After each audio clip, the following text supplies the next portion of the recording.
In this quick tip tutorial, we're going to take a look at how we can go about stacking our virtual instruments within Studio Pro 8. Now, if you are a user of Studio One for a while, then you probably are already aware of this, but hopefully this will be helpful to some newcomers to Studio Pro 8. And before we get started, I just want to say that in the comment section below, there is a pinned comment with a link to buy me a coffee if you'd like to show your appreciation for the tutorials and that you are finding them helpful. My YouTube payments account has been frozen for nearly 2 months, so things are getting a little bit sketchy out here in Southeast Asia. So again, if you'd like to show your appreciation, it would be appreciated.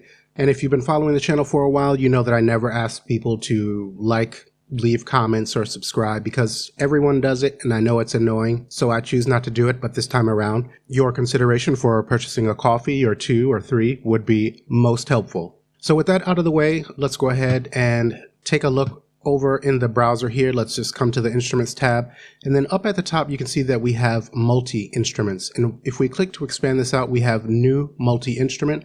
So if I go ahead and drag this in, we have this container, at least what I call it. And then up at the top, we have instruments. So if I click on this, plus, let's type in my Thai, or just I'll press enter. And then we can see that this instrument now shows up here. And let's go ahead and choose a preset. And we'll go ahead and close out the My Thai. And we can see this little module here labeled My Thai. Now we can go ahead and click on the plus again. And I'm going to type in Hive to bring in a third-party virtual instrument. You can bring in third-party as well. Let's press enter. And that's now loaded up. Let's come over to the browser and I'm going to select a preset here. Let's close this out. So now we can see we have 2 different modules, one for the My Thai, one for the Hive. Now, depending on what we have selected, we can access its discrete channel for the level, for the inserts and sends. We can do things like transpose and set the range of keys that this instrument is going to be playable over. You can see these these light gray and dark gray bars down below. This represents the keys that are going to be playable for the particular instrument.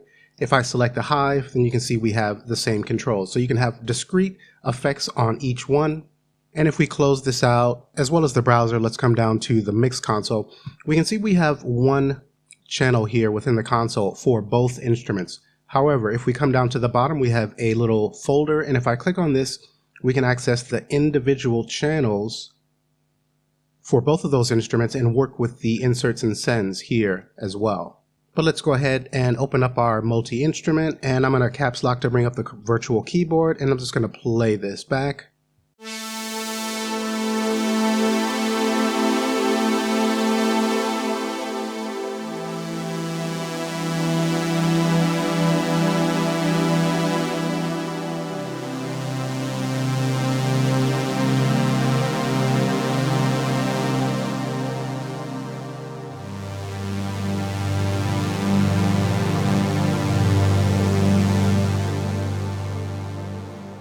Okay, so instant beauty.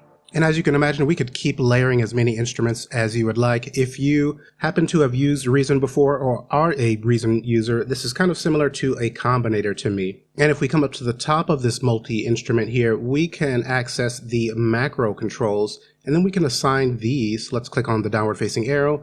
We've got XY pads, so we can assign these sliders and buttons to different parameters of one or both instruments and have one central area to control different processing and effects. Okay, so this has been a look at how you can quickly stack your instruments. I hope this has been useful to someone. Thanks for watching the video and hope to see you in the next tutorial.